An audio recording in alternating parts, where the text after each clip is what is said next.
Okay, well, let's get started. Thank you for coming. We're going to talk today about Uzbekistan's elections and the future of Uzbekistan. And we have with us Alisher Sadiq, the head of our Uzbek service, and Noah Tucker of the Uzbek service, and Bruce Pannier, our expert on Central Asia. We will talk a little while among ourselves, and then as many people who want to ask questions, you're all welcome to, of course. Если будете вопросы по-русски, пожалуйста. So we now have a president-elect in Uzbekistan, Shavkat Mirziyoyev, who was prime minister since 2003 and now is president, replacing Islam Karimov, who died on September 2nd at the age of 78. So the new president, Mirziyoyev, was elected by a majority of 88.6%, which sounds like an old-style, Soviet-style election. But on the other hand, there have been some indications that maybe something is changing in Uzbekistan. So that's what we want to talk about today. So I'm going to ask each member of our panel to talk for just 2 or 3 minutes about what their impressions are of the election and Uzbekistan's future, and then we'll talk among ourselves and hope that as many of you as possible will join in. So you want to start, Alisher? Mm-hmm. I'll just recap, what happened during this 3-month period since Karimov's death, so you have better idea where Uzbekistan is probably moving. So it's Mirziyoyev's 3rd month in power, so he had a funeral ceremony. From that point, we knew, or we had a very good sort of clue that he will be replacing Karimov as president. So as we know, in all communist style, whoever leads the funeral ceremony later become the leaders. Then he was appointed as acting president in violation of constitution, because constitution would provide the clause that only the chairman of Senate can become an acting president. So that they disregarded this part. He immediately proposed anti-corruption legislation. It's still in progress. Businesses were relieved from administrative pressure and bribe extortion. The law on protection of businesses was immediately approved. Business community is pretty happy at this point. He improved accountability by establishing virtual hotlines. People can address their problems directly to Prime Minister and hope that problems would be resolved. It's also ongoing process. He released at least 2 political prisoners. Many more remain in prison. So there's a hope that the Karimov's political prisoners will be released, as Mirziyoyev would have nothing to do with them. He allowed other members of his cabinet to be a little bit more public. So they kind of speak, they also appear in front of people, they talk about democracy. For instance, the former Minister of Foreign Affairs even said we will not have any development if we don't start political reforms. So it's a big kind of statement that would be punished under Karimov's regime if someone would just say things like this. So he declared the continuation of fight against extremism in Uzbekistan. So he said we will be still staunch kind of fighters against any Islamism and extremism. He made a couple of pro-Russian moves. He promised first official visit as a president to Russia. He met Lukoil's chief owner, Oleg Perov, allowed to expand Lukoil's business in Uzbekistan. He voted against resolution condemning Russia for Crimea politics. Before, Uzbeks' votes in UN never came against US or Israel.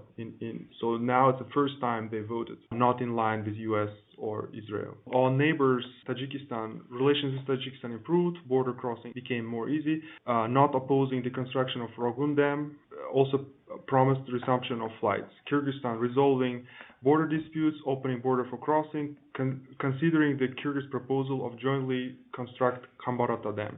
On Turkey, he meets with Turkey President Recep Tayyip Erdogan. Everybody knows that Uzbekistan had very bad relations with Turkey over many years. But now he meets Recep Tayyip Erdogan. Erdogan said he wanted to open a new chapter of Uzbek-Turkish relations, agreed to boost economic cooperation. Actually, Uzbekistan offered one region for Turkey to develop, and they relieved them from taxes, everything. So it's quite a good offer. He's building his new cabinet, but all of them were old people. So Rustam Azimov, he oversees finances, economy, trade, and investment. Ulugбек Rozokulov Also, he's very close AD, so he's also controlling regions, economy partially. Abdullah Aripov, telecommunications, culture, sports, these things. Rustam Inayatov, security, counterterrorism, and the rest of security issues. So as president-elect, he started major tourism reforms by lifting visas for 27 countries. He proposed direct elections of mayors, issues that are not addressed. He never spoke about freedom of media, never talked about foreign NGOs, Human Rights Watch, Freedom House. They were kicked by Karimov after 2005 Andijan events. He never talked about political reforms, like opposition or this kind of stuff. And the issue of Gulnara Karimova, who the daughter of President Karimov, is still not resolved. She's under home arrest, and the fate of family is unclear. Main challenges: lack of investments, currency convertibility because of reforms of cotton industry, building up country's energy capabilities, lack of gas, electricity, decaying in infrastructure as general. So this is main points. And what agrarian reforms, the property of cotton fields, nothing? No, I mean, this remains as a big challenge. So cotton industry as a whole, so he could not change it overnight. So they had to continue this for some time, but I don't know how they will think around it at this point. Noah, you want to pick up there? Sure. I want to take just one issue from all of the things that we have to look at, and this is the question of whether or not Uzbekistan will remain closed or Uzbekistan will begin to open. Because the country has become, in a sort of slow way, almost over the past 15, 16 years, the country has gone from being a really open hub of Central Asia, where it's almost hard to believe now that Tashkent was once the location of most of the big international organizations, media organizations. Everything really happened in Tashkent, and had enormous international investment and participation in the international economy throughout the 1990s and into the early 2000s. And then suddenly those things, not suddenly, slowly, those things began to change to the point that it became one of the more closed countries on earth, actually, in the later period of sort of the Karimov presidency. And we look at this oftentimes from a political angle because that's what we like to talk about in part, and because that's certainly part of our mission. But there's another way to look at this, and that's from the angle of political economy. There was another thing, aside from this desire for security and control over politics, which was certainly something that was driving Karimov. There's an argument to be made that the logic of Uzbekistan's political economy also drove this closedness, because the political economy in Uzbekistan developed in such a way that the state became the focus of the entire economy, because those who were in power, the elite who rose to the top and survived sort of the competitions of the 1990s, eventually used the state apparatus to take really total control over the economy. And by the early 2000s, they began to use that state control that they had developed, this full control of state resources, to eat the pie, so to speak. But the pie was the economic pie, if we look at it as a pie or a cake, or we're going to say a pie, had developed with all this international investment and openness, and then as a certain number of elites reached kind of a critical mass of control over the country, they turned inward and began to consume all of this. And as a result, the pie became smaller and smaller and smaller as international investors dropped away, as more of them were expropriated of the investments that they made, as people were cut out of the country, and it became increasingly unattractive for them to try to participate. Currency convertibility is one of those serious issues, but the currency issue is also part of the pie, because this lack of currency convertibility has given some people who are in control of the currency black markets, the ability to assure their own control over this massive black market currency convertibility industry. But that ends up being bad for everyone else. And so the thing that I want to suggest is that as Uzbekistan faces this question now to open or to remain closed, it's the logic of this political economy that actually will push it towards openness, because they've eaten the entire pie at this point. The elites that are in power have divided up everything that they can. They've cut out as many of their competitors as they can, and now we see the whole economy beginning to creak at the edges. Long lines for gasoline, persistent shortages of hard currency, shortages of electricity, shortages of gas, and the population becomes larger, and so the demand for these things increase really each year as the population grows, but the supply is not increasing because the pie is already set.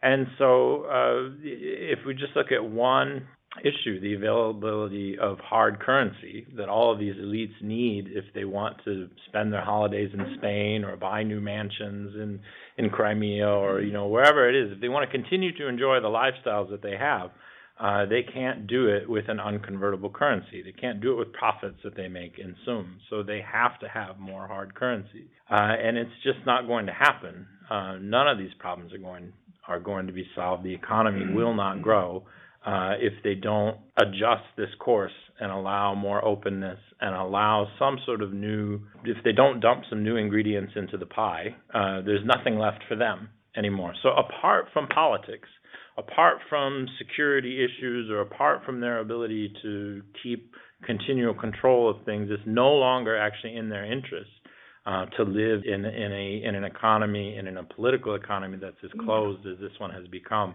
And so I actually am optimistic about the openness issue. I'm optimistic about the commitment to opening up tourism and opening up foreign investment, not because I believe Mirziyoyev is at heart a true reformer or anyone else has had a real change of heart in the system, but because it actually has become in their own economic advantage to do this. And they really don't have a lot of other options at this point. All right. For once, I get the happy news when talking about Uzbekistan, because I'm going to try to give you an idea of what this means to the neighbors that they got a new guy. Uzbekistan was the first one to actually recognize its borders, and I know this from personal experience. When the Soviet Union fell apart in late 1991, and I got there in 1992, you could drive from one country right into another and never know that you'd ever passed into another country at all. By the end of 1992, Uzbekistan knew that it was a sovereign nation and started establishing border posts in the east at first.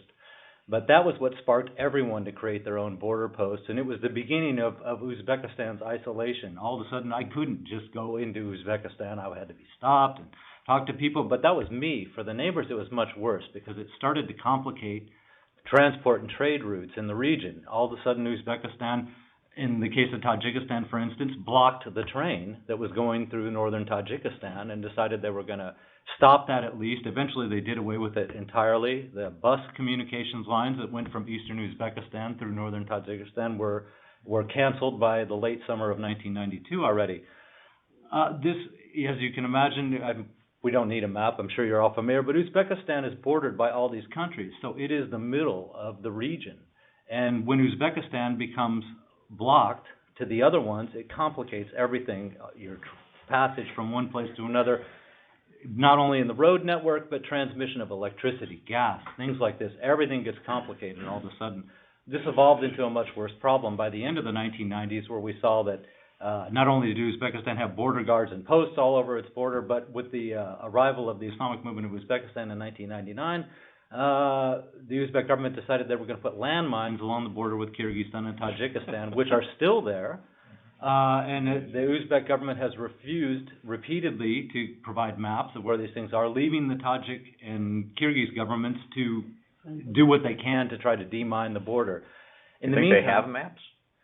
Well, I mean, They don't have. I don't know anymore, to tell you the truth, and I think a lot of them were dispersed by helicopter anyway, so I'm not sure they know exactly where some of these things are.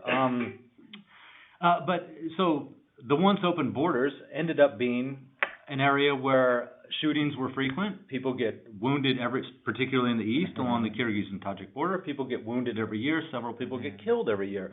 It's not just the east. It's happened along the Kazakh border. It's happened along the Turkmen border too.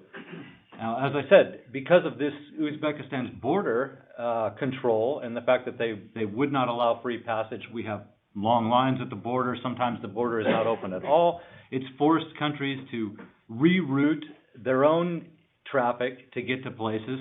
Every single country around Uzbekistan has had to build its own railway lines to avoid going through Uzbekistan's territory. Most of these countries don't have this kind of money, so it's a big financial burden for them to all of a sudden build a railroad track that goes way over and then comes up Kyrgyzstan to Kazakhstan.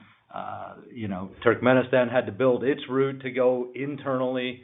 Uzbekistan also had to build. Yeah, and Uzbekistan, of course, has done its own. The Pap-Angren rail line was built specifically so that they wouldn't have to go through Tajik territory anymore. So it's been a big problem for everyone. Okay, the Tajik and Kyrgyz relationships with Uzbekistan were probably the worst. Now, we'll go from there. Karimov dies. When Karimov is finally declared dead, there are Uzbek troops on Kyrgyz territory at Ungar 2. It's a television relay station it's in Kyrgyz territory. But because of a dispute over water rights from a nearby reservoir, Uzbek troops have occupied that at least 3 times in the last few years. And in this last case, they actually held the staff of the relay station hostage. I don't know, I can't think of another way to say it, prisoner, hostage, whatever. So Mirziyoyev comes to power, and one of the first things he does is to get the troops out of Kyrgyz territory, which diffused the tensions there. By the end of September, all of a sudden we hear that Uzbekistan is holding demarcation talks, which have been long stalled with every single country in the region. They held them with Kyrgyzstan and Kazakhstan, and also at the same time, Tajik-Kyrgyz or Uzbek relations not being good. Rahman did go to the funeral, but by the end of the month, Mirziyoyev had sent his foreign minister to Tajikistan to start talking about improving relations, and that was the first time we get the clue, as Ali Shir mentioned about the Rogun Dam. That was the first time we see that the conversation wasn't specifically about Rogun Dam; it was about rational use of water, which was a little bit of a signal that they're easing their policy on that, which is vital to Tajikistan because hydropower is ultimately all they got for power. But this has been held up by Uzbekistan. So then by the end of September, we hear that they're holding demarcation talks with Kazakhstan, which started in 2002. And they're almost done now already. They started demarcation talks again with Kyrgyzstan, which have been going on practically forever. About half of the disputed areas are now resolved, and they said they were agreed. Now, I'm still not sure what that means on the ground, because if you've ever traveled in southern Kyrgyzstan by the Uzbek border, you see that the fence goes and then juts out 2 kilometers that way and then comes winding back by the road again. It's very haphazard and kind of like a jigsaw puzzle or something down there. But for what it's worth, at least they say they've agreed on about half the places on that. As a move of a confidence-building measure, Uzbek officials in the eastern part of Uzbekistan invite Kyrgyz officials to come over and have a festival in Andijan, where they talk about Kyrgyz-Uzbek friendship. A reciprocal visit is made to Osh in Kyrgyzstan at the end of October. And also in October, an unofficial Uzbek business delegation goes and visits Tajikistan, strikes up a good conversation, lots of talk about Uzbek-Tajik brotherhood and things going way back. And like I said, in the Kazakh case, their border is practically resolved. Turkmen and Uzbek relations have been good since Niyazov died in 2006. They've gradually improved, but Uzbekistan certainly didn't forget about Turkmenistan, and there's been a lot of reports about him, Mirziyoyev and Berdimuhamedov talking with each other. Berdimuhamedov obviously extended an official invitation to come and visit Turkmenistan, as has pretty much everyone. I don't think Atambayev extended an invitation yet, but he is going to Uzbekistan very soon to pay his respects at the gravesite of Karimov, who was someone who was not Atambayev's friend. There's no doubt about it. But so, of course, for Atambayev, this is good news too. So for the whole region, this plug in trade and distribution of energy and stuff is now it looks like it's about to be removed. So it's a huge event for the neighbors. Even Afghanistan, Mirziyoyev hasn't forgot about them too when they had this Organization of the Islamic Conference Summit in Tashkent. Mirziyoyev made a big point of saying we're sending our foreign ministry delegation to Kabul, we're going to talk about greater cooperation.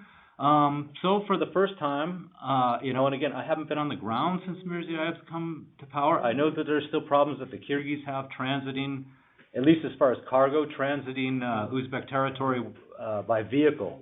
Apparently they still have to rent vehicles that have Russian license plates to enter Uzbek territory. But for what it's worth, Uzbekistan said they're going to open up the railway traffic to Kyrgyzstan and Tajikistan, fix the Anzug railway line, which was mysteriously destroyed a few years ago.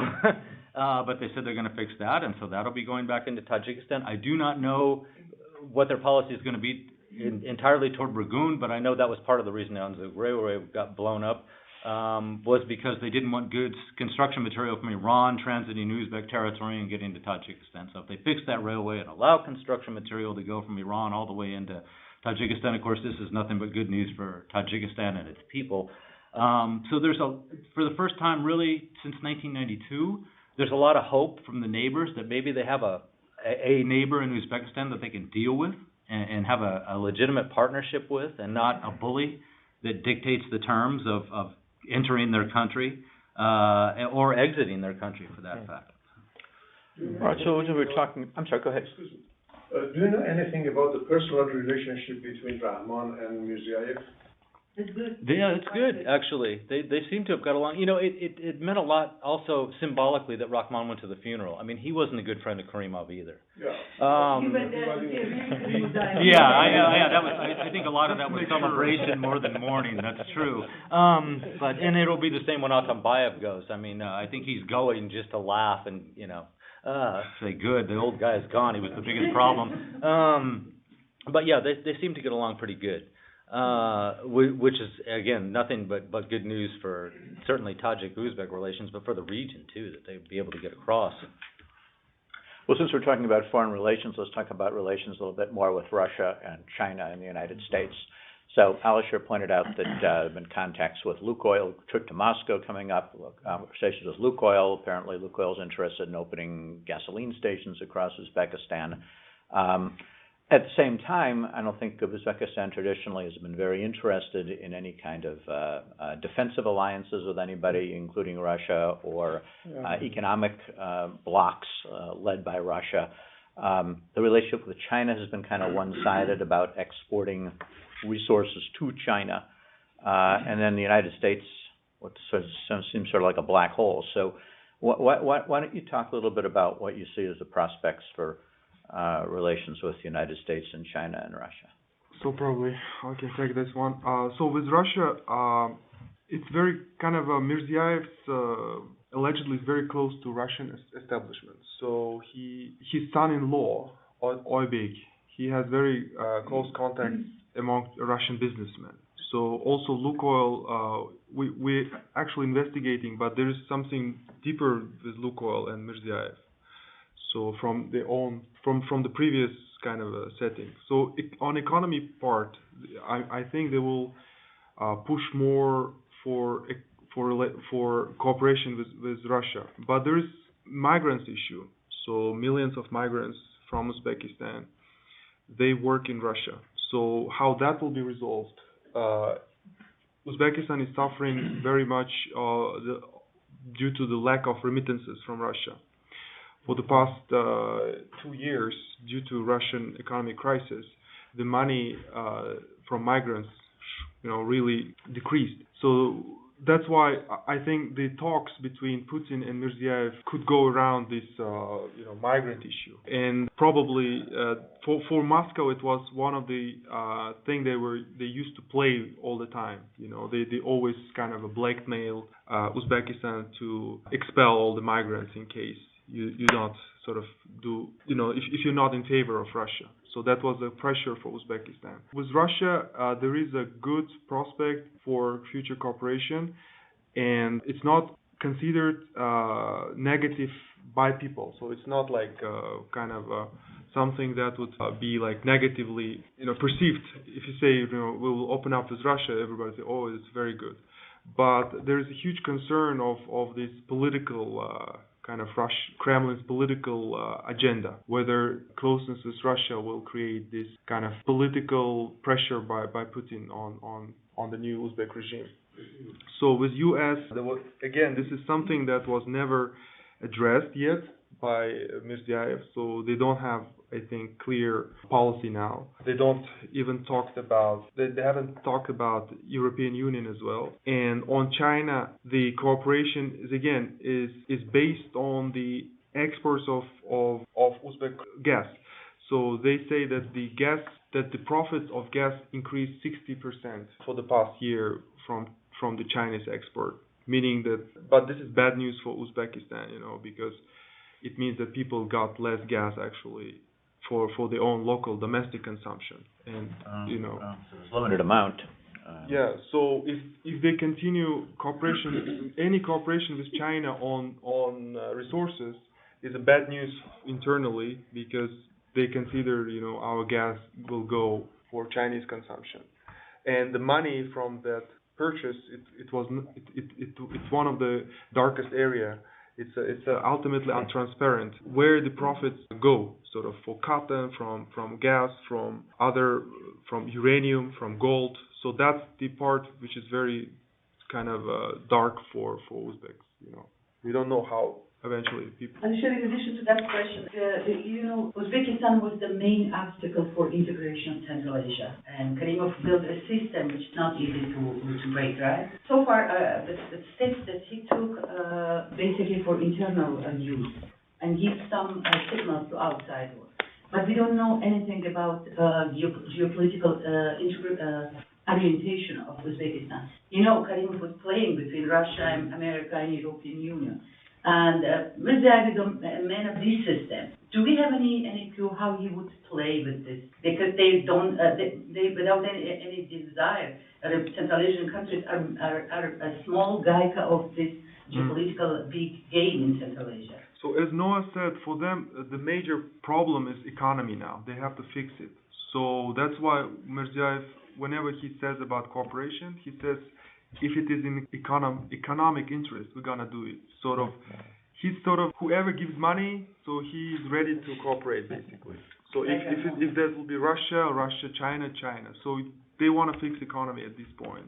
So if United States can offer something, investments, that would immediately open way for them. So they're now looking out for actually cash machine, So they know they don't need these geopolitical games. I think Karimov's one of the biggest mistakes is thinking that he's playing geopolitical games. It's like he thinks he's a big player, but he didn't. It never worked out. Can I pick up on just a couple things real quick before you got the question? Just to expand a little bit, it's not only Lukoil, it's also Gazprom. Uzbekistan, right after Mirziyoyev got in, he sent the head of Uzbek Nefty Gas to speak with Alexei Miller in Moscow, and that led to an agreement of bumping up the amount of gas they would import from Uzbekistan. But at the same time, this is one of those things where it sounds like it suits Uzbekistan's interests really well, and you look and say, well, what does Russia get out of it? Well, that's easy, because they're playing a game with Turkmenistan too, where they cut Turkmenistan off and started buying Uzbek gas. So this is a way for Moscow to manipulate the relationships within the region too. Russia gets something out of this, because now they can say, we don't need your gas, Turkmenistan, unless you're willing to cut a better deal for us, which we assume means lower prices through Russian pipelines.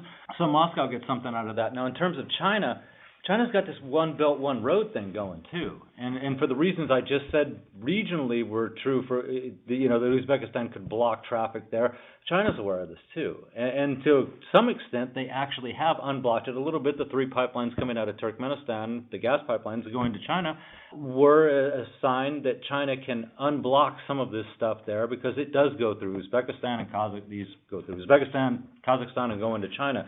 So China will certainly want Uzbekistan to be more regionally integrated, because it suits Chinese purposes that there's free routes back and forth as part of their grand strategy of one belt, one road.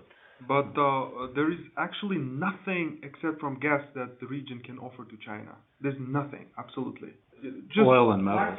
just guess, So that's why Chinese sort of they're just taking construction, building contracts, investments, but they don't look at it as a big profit from the region, even market-wise. So they don't consider it as a big region from where you can profit. They just take resources. That was the main kind of strategy. And regarding Afghanistan, Mirziyoyev did travel to Termiz, this border area with Afghanistan, and he visited this biggest logistics center and he said that this logistics center will be the sample for other centers that are to be built in the border areas with all these countries, and that they will start huge trade with Afghanistan.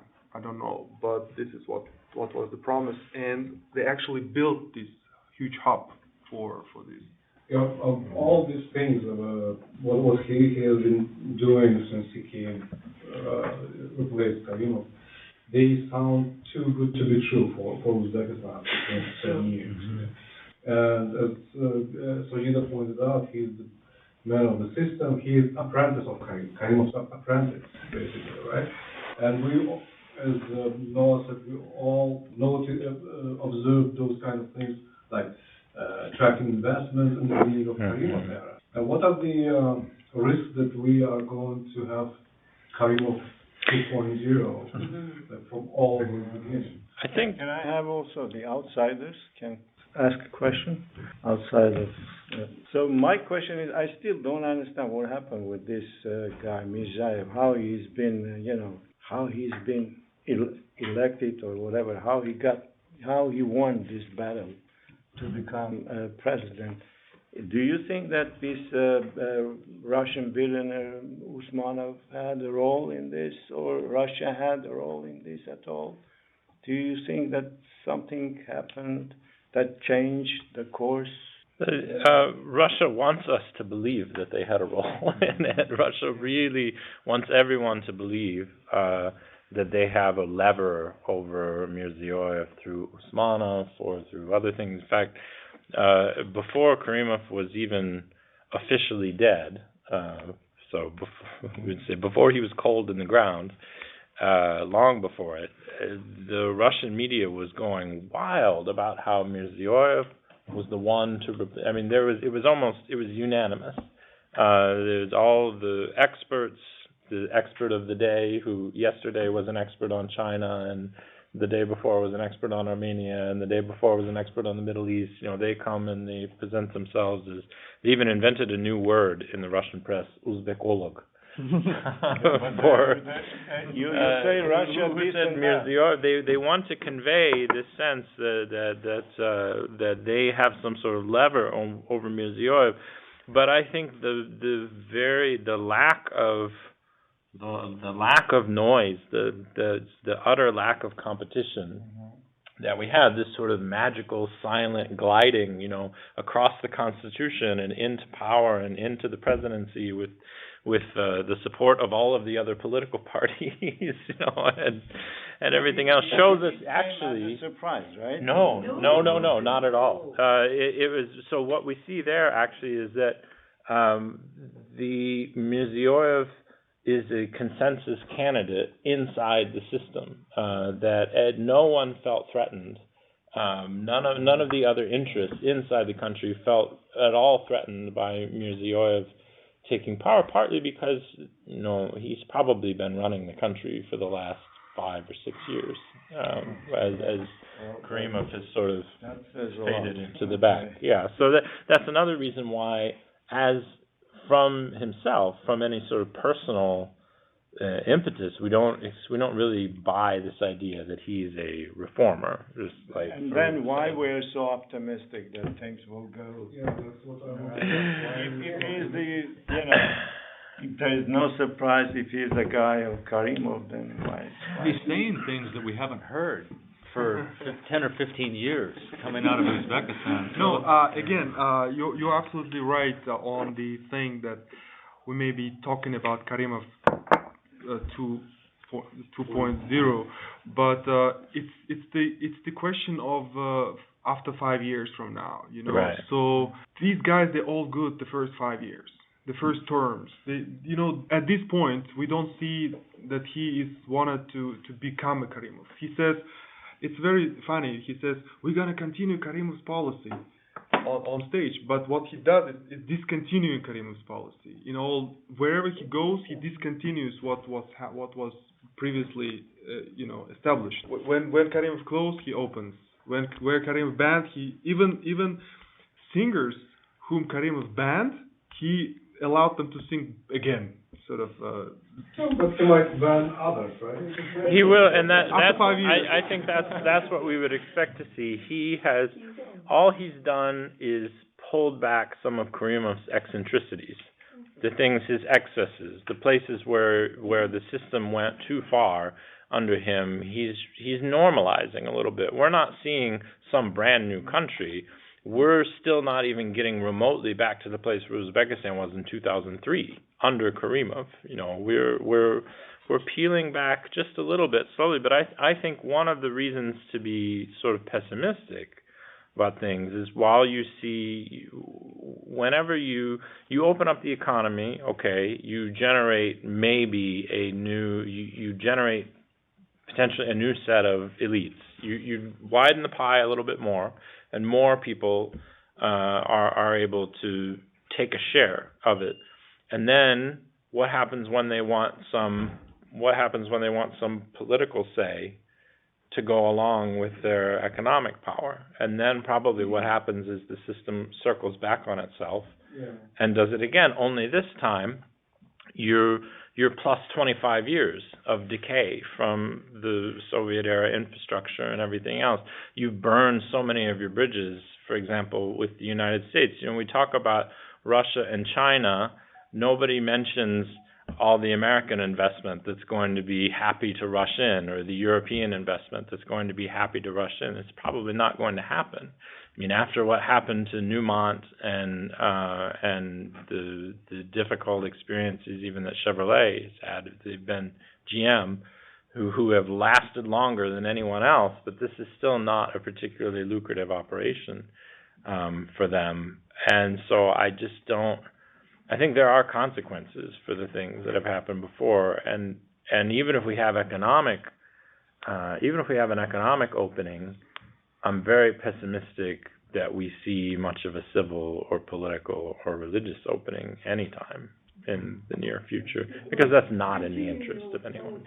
It's hard to believe that Tashkent was always for years, for decades, a cultural and academic center in civilization. Best professors, best universities, best students from our countries went to study in Tashkent to do their doctoral studies, etc. So it's hard to believe that society was so passive all these years. And we have a country where one man decides everything, at least with Karimov. And now will it continue or change? It depends on society. Do you see any signs of, I don't know, some intelligence or some young people with nowadays, with the internet, social networks and everything? Do you see any part of society could generate at least some ideas to make some changes? Alicia, what do you think? Oh, that's a good one. Under Karimov, the general thinking was there could be nothing worse than Karimov. So whoever comes, it's gonna be better. And the guy was working 13 years under Karimov. So this guy, if he was not killed all these years, so he's either very smart or I don't know what. We didn't know about his family even, that he had family, who is his wife or kids, who are there. And they appeared for the first time in public. So for us, it's kind of a... good sign. Yeah. But he has very good opportunity to learn by Karimov's mistakes and also try to not to repeat them. Actually, he could be the best qualified person at this point to run the country. And again, I can just only repeat that he did not reveal any political plans, like how he wants to.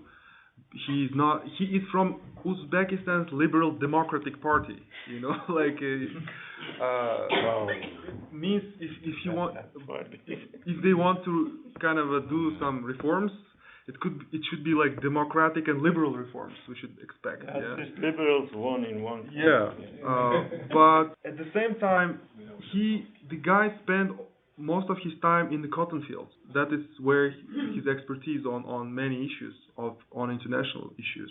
The rumors around Alisher Usmanov's, Russian oligarchs staying around and coming to Uzbekistan with his advisors. Some of sources inside Uzbekistan also confirmed that indeed they brought a good PR team for Mirziyoyev, a good expertise on economic reforms, that they looked into Uzbek economy a little.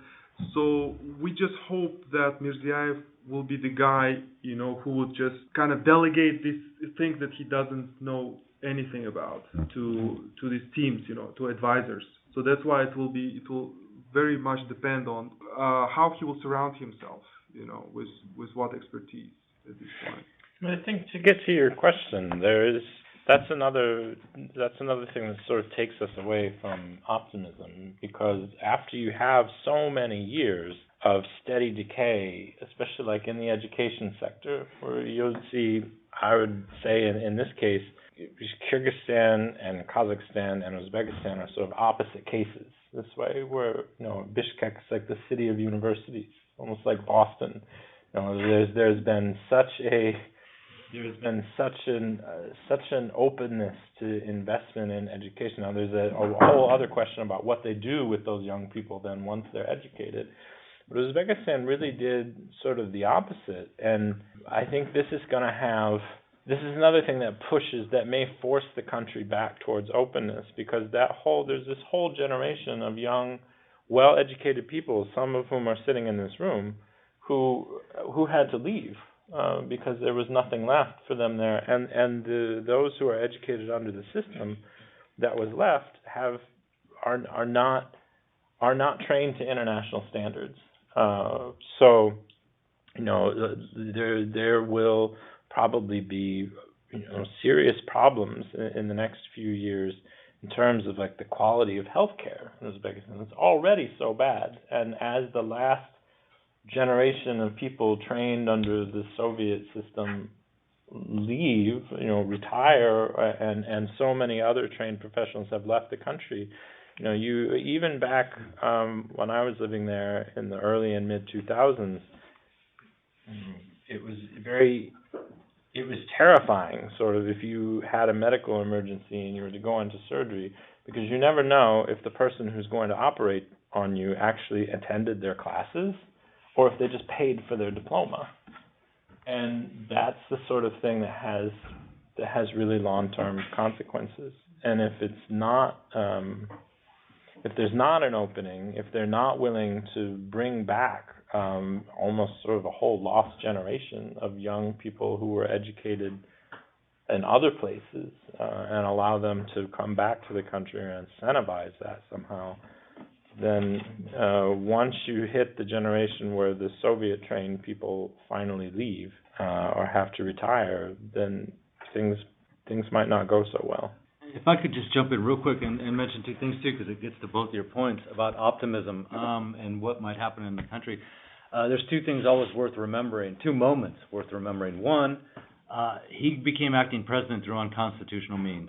He went right around the Constitution. And two, this last election was just a classic Uzbek election. So as much as you want to think that maybe things will change for the better, he got in unconstitutionally, and he just he was elected in a horrible election. So. Good question. I'd like to ask an additional question on the regional integration. Before the election, an Uzbek official from the Foreign Ministry made clear that Uzbekistan doesn't have any intention to join the Eurasian Economic Union, which is dominated by Russia. And we know that Uzbekistan left twice the organization, CSTO, yes?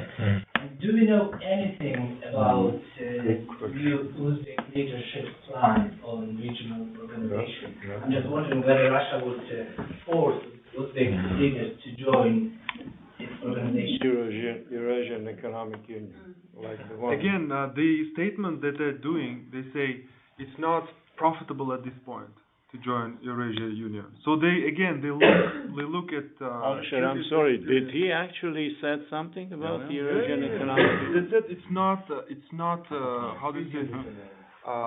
at this point, невыгодно, how do you say, like, Not advantageous. so they look at Kyrgyz experience, they say, they think it's horrible, you know, the custom union, yeah. So that's why they look at issues from this perspective now. But sooner or later, it will come to the point with CSTO, you know, especially, that they will be just said, you know, you have to. So that we don't know how. You know, there is an opening for them to play balance with the United States, because inside the U.S. government, the only institution that's consistently willing to work with Uzbekistan is the Defense Department. And you know, in a way, they're sort of at the worst of things. You know, the Defense Department was really the only sort of functioning diplomatic relationship that we had with Uzbekistan. So you know, we could, as Americans, we can sort of be glad for that, I guess, that at least we had that avenue of communication that was left. And there is strong support inside the defense sector to continue to cooperate with Uzbekistan, and there's strong interest in balancing Russian advances in the region. So I actually can't see them forced into joining the CSTO. And at this point, Uzbekistan has been able to successfully get an agreement with Russia to conduct bilateral negotiations on things like fruit and vegetable export, imports, and gas, and you know, all of these other things. Russia is so far not pushing them as hard as they push Kyrgyzstan or have tried to push Tajikistan, and maybe it's because they haven't been able to force Tajikistan to join yet. They have so much leverage over Tajikistan, but still have not been able to force them to join. I So think it depends on the circumstances. Like yeah. Karimov rejoined CSTO after Andijan. Right. It will depend on, and Mirziayev will continue. Yeah. Well, so last week they question from Bruce. Just to change the topic. Sure. The area is facing a greater risk of extremism, terrorism. Uzbekistan has this Islamic movement of Uzbekistan. There's the Tahrir is there. Some of the INU is now turning to IS. We all know that they have camps in Afghanistan. So, but in the past, as we have observed, the Uzbekistan counterterrorism policy was being, to greater extent, manipulated by Russians. It wasn't entire camp. For example, at the peak of the counterterrorism efforts of NATO and US, they closed Kashihanabad and followed by closure of Manal. So, how the new Uzbek government will deal with the counterterrorism policy? Will it still be manipulated by Russia, or will they go for a greater cooperation with the international community with the ongoing efforts of counterterrorism in Afghanistan and in the region? How do you? Well, I'll just briefly say, as Ali Shir mentioned, that you know, they said that they wouldn't. Obviously, they're not going to change their policy toward potential militants and stuff. We're fortunate to have one of the leading authorities on Central Asian militants sitting here in the room, so I will defer to Noah, who knows far more about these things than I do. I mean, what they said,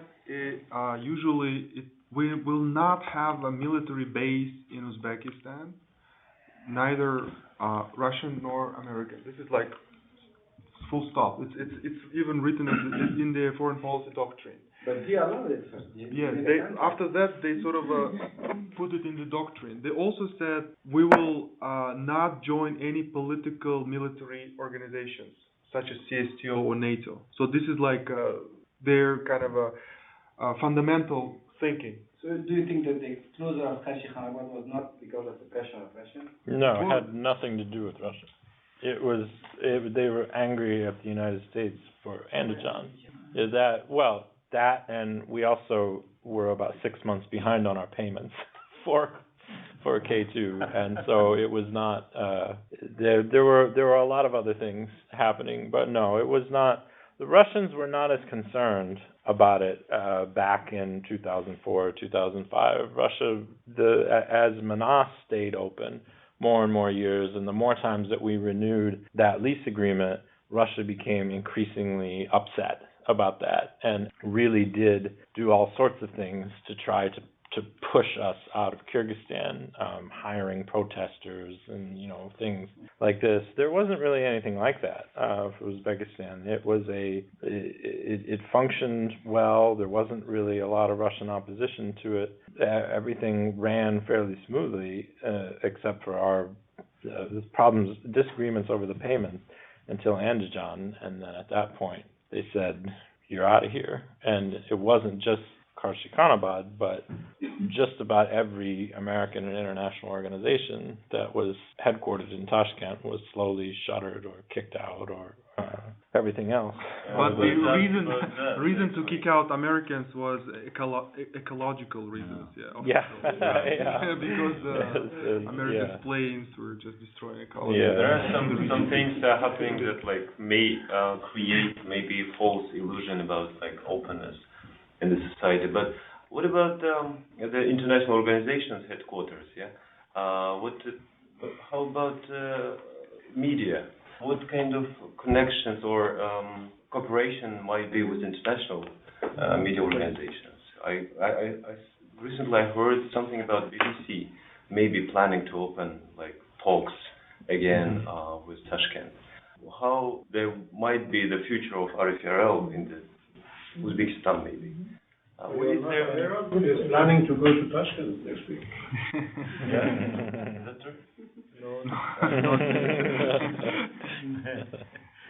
Again, as I said, this is the area where we never heard of a new leadership anything. So we know that BBC is in talk with Uzbek state television, but they in talk as a BBC, not as a sort of Uzbek service, as a kind of particular branch of BBC. And we know that BBC's monitoring was working all these years, throughout all these years.